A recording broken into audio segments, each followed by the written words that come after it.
各位线上的同修，大家晚安，大家好，欢迎大家来参加线上读书会。今天晚上我们读书会的主题是“鱼在水中不知水，人在福中不知福”啊。所谓的“鱼在水中不知水”，意思就是鱼从小就生长在水里，但他们不知道自己是置身在水中啊。因为水对鱼来讲是理所当然的事情，所以也不会觉得呢水有多重要。那鱼虽然看不见水，但只要一离开水呢，就会死，除非被钓上岸，否则它自己不知道离开水是不能生存的，所以才叫做鱼在水中不知水啊。同样的道理，鸟在风中不知风啊，鸟在天空飞翔啊，必须借重空气的这个气流跟风力啊，就像老鹰呐，有时候你看老鹰的翅膀没有动，但是它还是可以翱翔，它靠的就是风力啊。那鱼在水中游，它本身并没有在水中的感觉。那鸟在这个空中飞啊，它本身也不知道四周有风啊。那这个引申出来的道理是告诉我们，人处在世间受外物的羁绊自己并不知道要超脱于物外所以终身呢就陷在那个忧悲苦恼里面鱼不知水跟鸟不知风都是再平凡不过的现象。然而最后的一句呢才是重要的，重要是后面这一句叫做视此可以超物累，可以乐天机视此，知识的视视此就是认识或看清这个个中的道理，那么就可以呢超物累了，拖累的累超然置身于物欲的诱惑之外，而且还可以乐天机就是可以获得老天爷赋予我们真正人生的乐趣所以鱼不知水跟鸟不知风也是蕴藏的大道理那拿鱼跟鸟做例子呢，那其实人何尝不是如此因为当我们身处在平凡平淡的这个生活中呢，我们不知道这就是幸福，总以为呢要经过大风大浪或轰轰烈烈的那种人生才是精彩的人生才是引以为傲这是很多人的想法。鱼在水中可以忘记水，鸟在风中可以忘记风，而人得到生命却不懂得活着就是一种幸福因此呢，穷其一生向外追求幸福，而最糟糕的是已经得到幸福了他自己却全然不知，所以叫做人在福中不知福一生庸庸碌碌浑浑噩噩的努力打拼如果我们不要过分去注重这个名利跟财富那就不会被名利跟财富所拖累只要能够一切随顺因缘，顺其自然，那么我们绝对可以活得清安自在，毫无负担压力所以刚刚讲可以超物累，可以乐天机，就是指这个意思现代人的生活节奏很快压力也相当多了像工作压力、学习压力、经济压力、人事压力等等。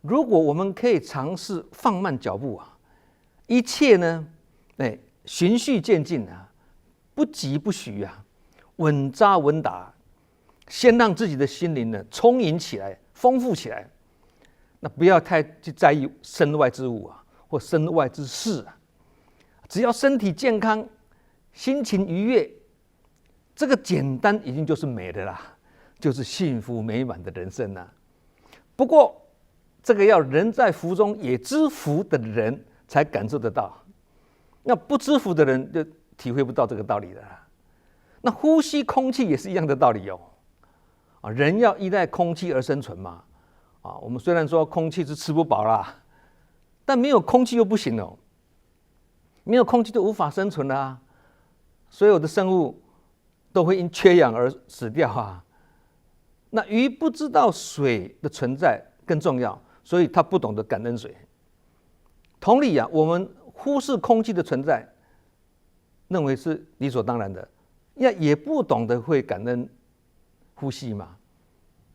直到快要窒息的时候啊，尤其生病的时候啊，那个氧气一放啊，那个猛然一吸啊，哇，才知道那个一口呼吸是价值连城啊。那这个时候呢，才会惊醒哦，原来呼吸是这么重要，平常没有感觉。然而，等到呼吸逐渐恢复正常了，又开始忘记呼吸的存在啊，直到下一个无常或病苦再度视现，或我们失去健康、生病，那呼吸不顺畅的时候，才会再度警觉，呼吸非常重要。就这样周而复始，习以为常啊。这个叫做不见棺材不掉泪啊。然而有一种人是见了棺材也不掉泪哦，这个就很要命。像我一个朋友啦，就是见棺材也不掉泪。我这个朋友啊，嗜酒如命啊，早上起来就要开始喝酒，喝到晚了，喝到肝已经硬化了，还继续喝。那医生跟大家都劝他不要再喝了啦，你要戒酒，否则这样喝下去会恶化，变成肝癌或者肝病。每次劝他，他都说：“哎呀，喝酒虽然会伤肝呐，但是不喝会很伤心呐。”就这样子讲，就这样执迷不悟啊。医生断他说有肝硬化的时候，一直到他往生这样子2年而已，喝到肝病发作而死，往生的时候才50几岁。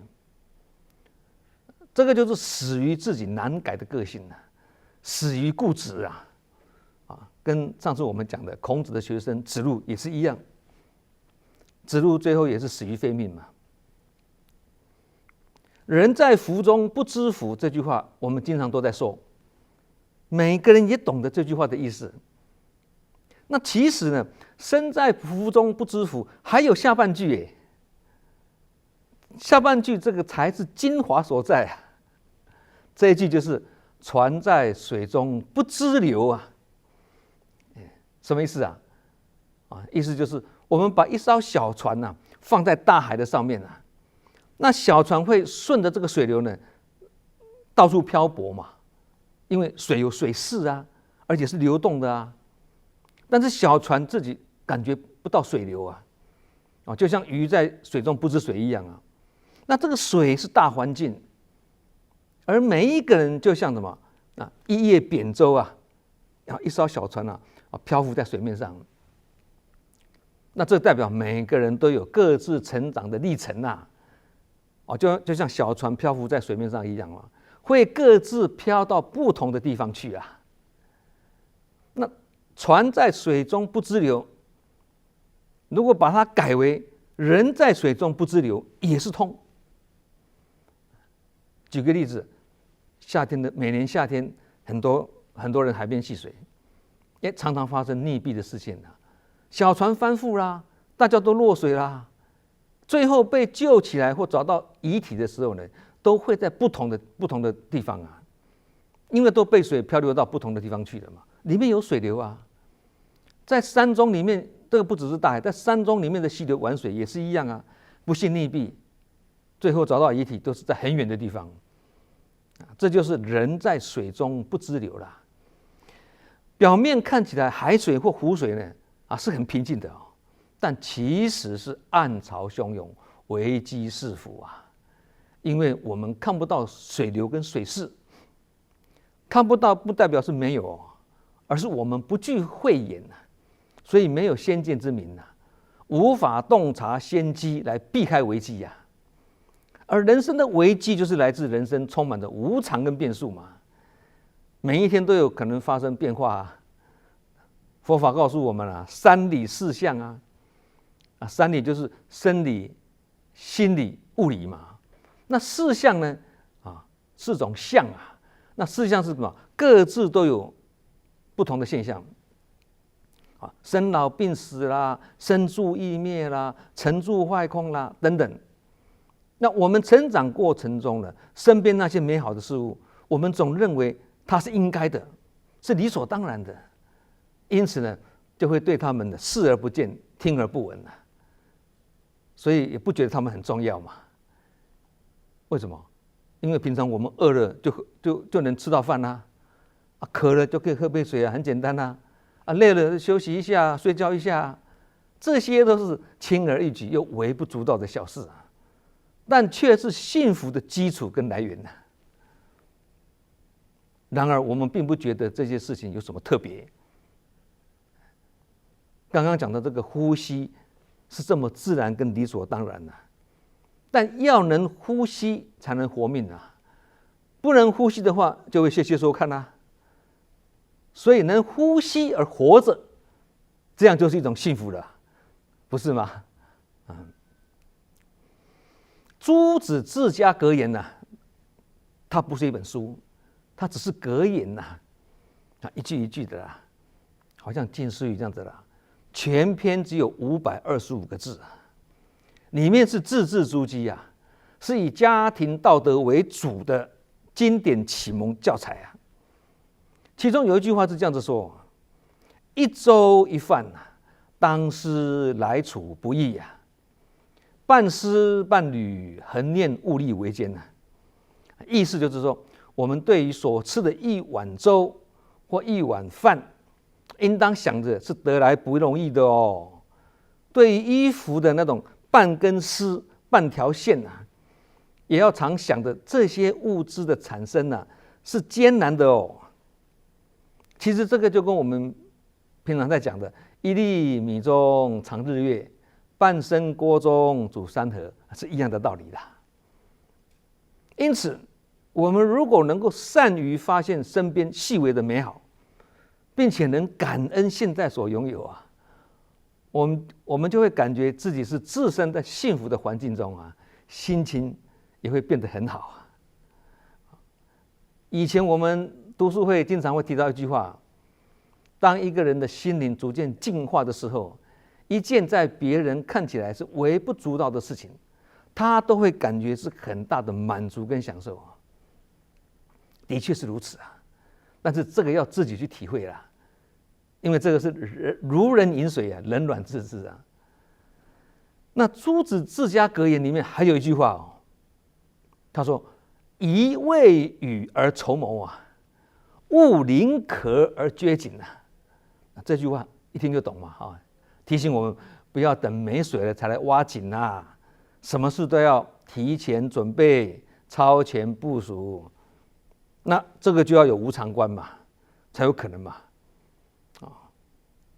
其实得不到的东西未必是最好的，自己已经拥有的才是最值得我们把握跟珍惜的。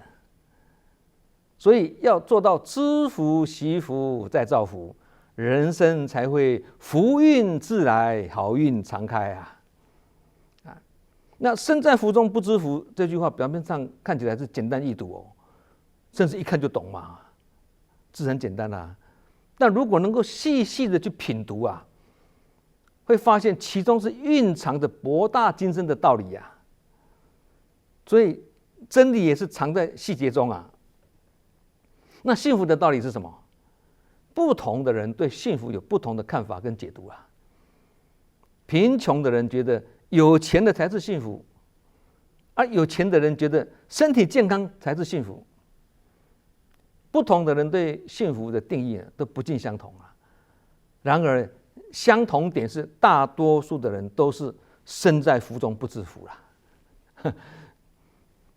有些贫穷的人即使家庭很和乐其乐融融他也不会感觉到幸福因为他的人生价值观人生价值观里面认为必须要有钱才能过自己想要过的生活，认为那样才是真正的幸福而那些富有的人呢，整日劳碌奔波，为生意上的事情忧心忡忡甚至几年几月都没见到自己的亲人他们虽然家财万贯，穿金戴银长期以来已经习惯这么优渥的物质生活，并且视为理所当然，所以久了也会身在福中不知福啊。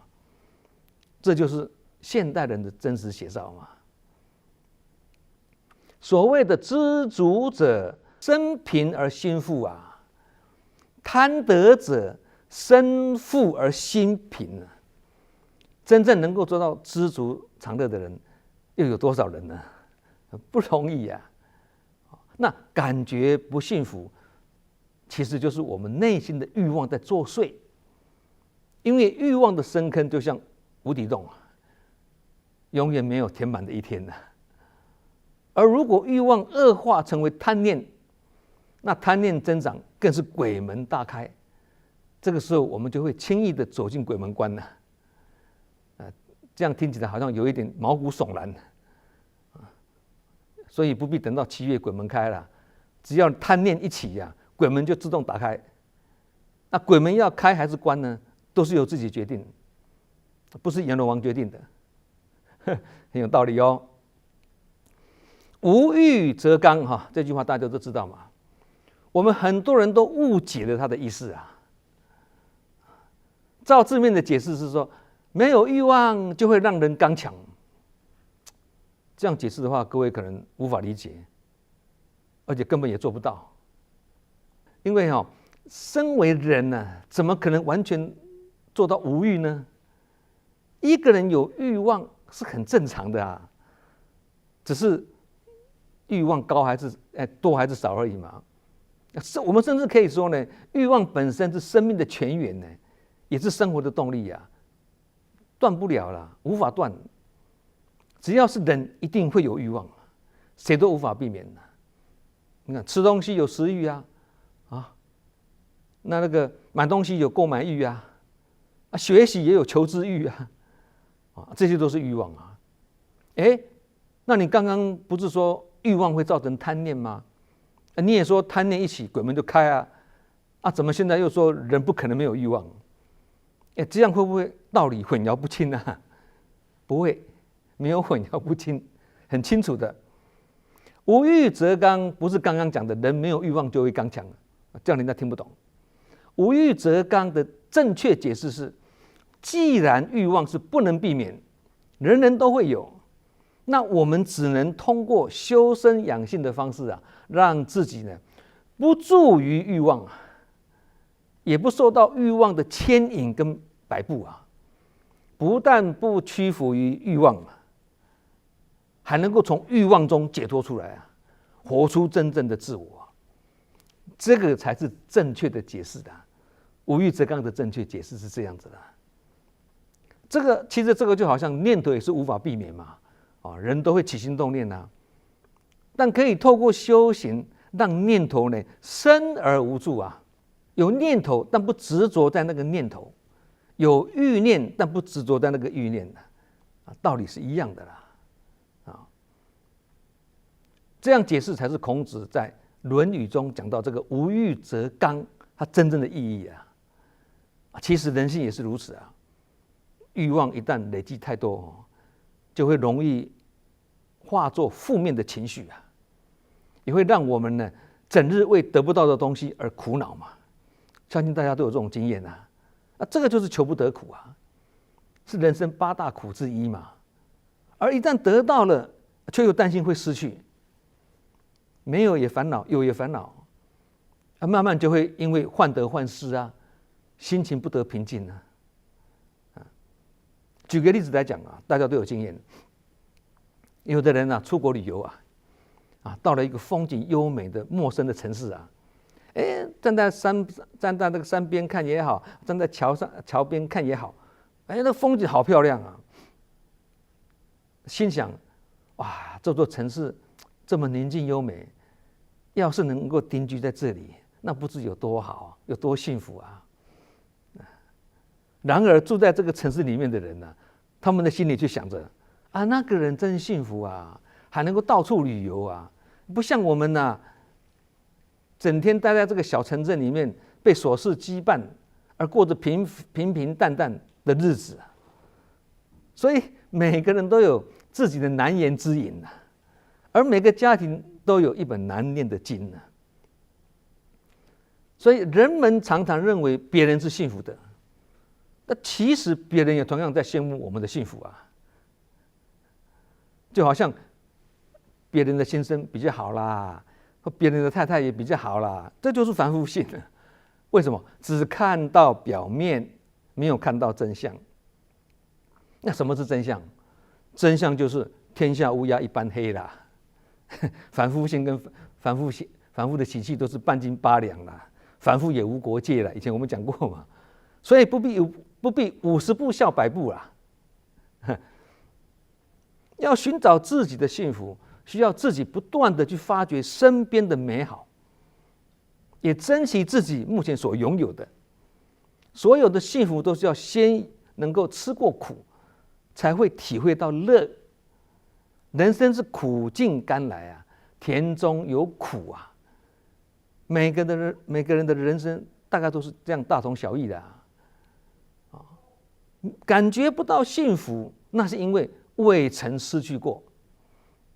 只要有失去过的经验呢，就能体会出拥有时的珍贵啊。相信每个人都有这样的体验呐。有一次啊，证严上人在会客室啊，对几位来访的企业家呢，有感而发的说啊：凡夫只想到一时之快，而不去想后患。讲这句话，短短几个字啊，字字珠玑，发人深省啊。刚刚我那位喝酒喝到死的朋友，他就是这句话最好的例子啊。只想到一时之快啊，不去想后患啊。很多人因为贪图一时之快而不计后果，造成快乐一下子而痛苦一辈子。所以才说，愚者是痛快一阵子，而痛苦一辈子；智者是辛苦一阵子，而幸福一辈子。其实啊，嘴巴还能说出来的苦，就表示还不是很苦。嘴巴说不出来的苦，叫做苦不堪言啊，这才是真苦啦。即使是真苦，只要继续让它苦到尽头，自然就会苦尽甘来了。这样就是逆势操纵，也就是转化苦水为法水。这个就是我们平常看那个球队比赛啊，那逆转胜呢，就是这个意思啊。逆转人生也是这样的道理啊，否极泰来不是吗？那心里已经很苦，嘴巴就不要再加码去喊苦，否则就是将苦呢复制，会苦上加苦，造成苦没了啊，苦不完啊。除非你懂得转头，回头是岸，这个以前我们有讲过嘛哈。那碰到困境或者苦境呢，还是要自我加持吐法水，而不是自我摧残吐苦水。含着眼泪带着微笑啊，会笑的人运气不会太差，因为运气差的人呢根本笑不出来啊。所以以前我们有讲过这句话：痛苦时没有悲观的权利，悲伤的时候更要展现笑容啊。所以笑也是一种心地功夫哦，是人生智慧哦。即使假笑啦，或强颜欢笑啊，或皮笑肉不笑啦，也会假酒成真呐。这个就是佛法上讲的借假修真，也就是由全教入实质啊，有方便的全教入真实的实质啊，这个是大智慧啊。所以我们如果能够培养这样子的正思维啊，就能产生正能量，也就能够自我加持。这种事情呢，不用靠别人，自己就可以来。只要自己先点燃内心的佛灯啊，即使我们能看不到佛啊，佛也会看到我们啊。就好像瞎子提灯走夜路啊，都看不到路，他干嘛拿个灯啊？他是干什么？虽然还是看不到别人啊，但是别人会先看到他啊，这样就是自保啊，对不对？很有道理嘛。那人群中的修炼也要学习把淌浑水化为淌法水。如果能够心宽念纯，则浑水变法水啊，辛苦变幸福啊。如果心不宽念不纯啊，法水也会变成浑水了，幸福也会变成辛苦啦。这个就是身在福中不知福嘛。那这样子的正面思考逻辑，也是很好的自我激励跟警惕啊。因为讲辛苦也是过一天啊，讲幸福也是过一天啊，讲痛苦也是这样子过啊，讲痛快也是这样子过啊。所以身在福中，能知福、惜福、再造福啊，这样就是什么？春满乾坤，福满堂啊。同理啊，身在苦中还能够吃苦、了苦、再解苦，这样就是倒吃甘蔗，先苦后甘啊。很多人有这种人生的经验啊，相信每个人都有了。宋朝的范仲淹有讲一句话，大家都知道：先天下之忧而忧，后天下之乐而乐。这个也是先苦后甘的道理啊。所以要享受幸福快乐，就要先懂得学习承担痛苦，懂得吃苦的人，才能体会出甜的味道出来了。那么我们刚刚讲鱼不知水啦，鸟不知风啦，人不知福啦。其实一般人也不知道我们的肝脏跟胰脏在哪里，对不对？直到有一天呢，肝脏出问题了啊，胰脏出问题了，这个才知道说哦，原来身体里面有这两个器官啊，也才开始去了解，这两个器官是做什么用的啊？其他器官也是一样的。孔子说：“鱼象造乎水，人象造乎道。”那鱼象造乎水的意思就是说，鱼在水里不知道有水啦，简单解释就是这样子的。那人象造乎道，意思就是说，我们大家都想修道求道啊，然而道不必外求的，人本身就是活在道里面啊，所以才讲人在道中不知道嘛。这样讲也是通。虽然道是在心中本来就有的，但是要觉悟才会有哦，不觉悟就没有哦。所以才又说心中虽有道，然不觉不悟啊。四书里面的中庸有讲啊，这本书里面有讲，道并没有离开人呐，而是人自己离开的道了。所以孔子说啊，人能弘道，非道弘人呐，也是这个意思嘛。就是说，人能够把这个道理呢发扬光大，而不是道理把人发扬光大啊。这个就是把人跟道的关系呢下了一个清楚的定位啊。那刚刚讲到四书，各位都知道嘛，《论语》《孟子》《大学》《中庸》啊，这四部书对于做人处事、修学、养心，乃至于治理国家的道理呢，都讲得非常清楚。其中对于心性上的这个问题的探讨呢，就以《中庸》这本书为代表啦，专门讲心性的啦。那里面有讲哦，道也者，不可须臾离也，可离非道也。意思就是说，道没有一刹那离开我们的，就好像鱼也没有一刹那离开水，鸟也没有一刹那离开风，人也没有一刹那离开空气一样。好，那后面可离非道也的意思就是说，如果可以离开我们的啦，那就不是道的啦。这个道理很微妙啊，大家可以慢慢去体会啊。其实道是浑然天成的，跟本性跟佛性是一样的，每一个人都与生俱有的。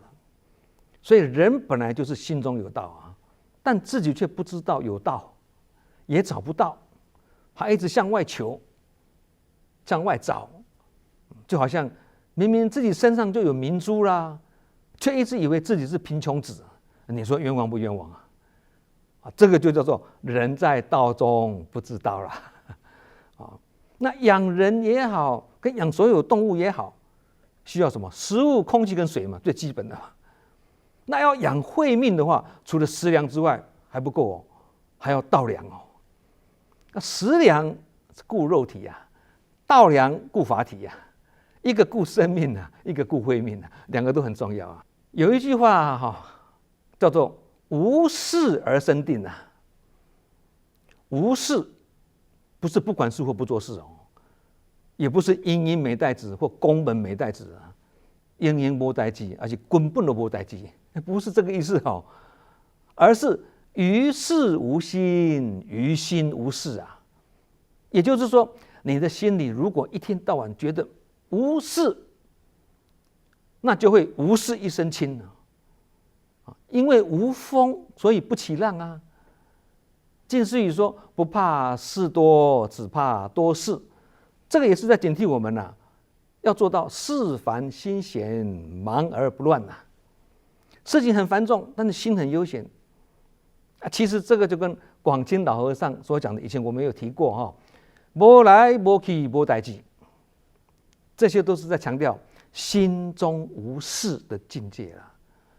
那佛家所讲的心上无痕，心如止水，也是这样的境界啦。这些都叫做本来无一物，何处惹尘埃啊，就是这个道理啊。那很多人觉得这个境界很美，我想修炼这样的功夫啊，就去学打坐啦、静坐啦、禅坐啦、冥想等等。虽然这些都是训练自己的初步的方法啦，但千万不要认为打坐跟静坐就是在修道，不是这样子哦。如果打坐起来或静坐起来，表面上是静静的，心中还是很忙啊，身静心不静，或身静心动，这个不是在修道，这个是身体静静坐在那里，但是心中却在开运动会，那这样就不是道了啊。所以孔子的这句话“无事而生定”，就是告诉我们修道的一个方法，也就是于心无事，于事无心呐。一天到晚都在忙，可是身忙心不忙，心中都没有事，这个叫做于心无事啊。事情忙过了，前脚走后脚放，事过境迁，心中不留事，一切向前看，这个叫做什么？于事无心呐。那于事无心，再加上刚刚讲的于心无事，就是无事而生定啊，这就是定的功夫啦。真正得道的人呢，不会觉得自己有道；真正很不凡的人呢，会觉得自己很平凡，什么都没做，什么都不会。如果觉得自己已经得道，甚至还道貌岸然了，或者表现出自己有得道的样子啊，或者是满嘴的道话跟佛话，佛言佛语的意思啦，或者是一身的道气跟佛气啊，那这样就有问题喽。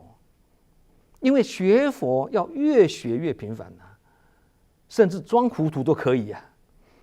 但是你不要以为他真的是糊涂，他是大智若愚哦，这个不容易啊，而不是说越学越佛理佛气，越佛模佛样啊，或自我感觉与众不同，我跟你们不一样。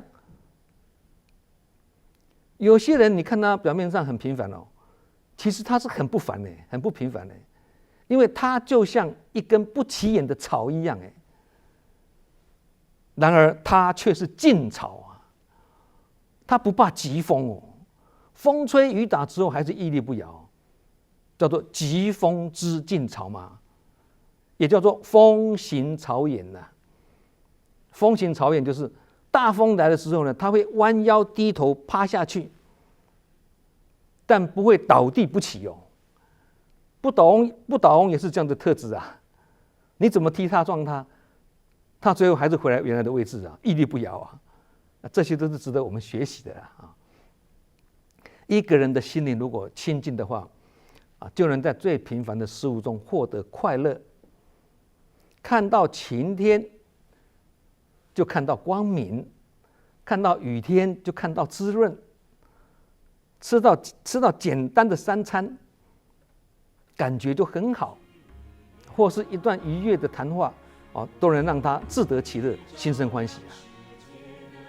那走在池塘边，看到池塘里面的鱼游来游去啊，鱼好快乐哦。其实不是鱼很快乐的，是你自己很快乐啦。因为心美，看什么都美嘛。相反的，心情不开心、心情郁闷的人，看着鱼也会觉得鱼很不快乐。其实真正不快乐的不是鱼，是你自己。所以，我们今晚的主题虽然说鱼在水中不知水，人在福中不知福，其实以此类推啊，鸟在风中不知风，人在水中不知流，人在道中不知道，等等，这些也是放诸四海皆准啊，都适用，都通。好，我们今晚读书会就分享到这里啊，希望大家都能法喜充满，福慧双修，感恩大家的线上参与，我们下周同一时间再见。那是生生世世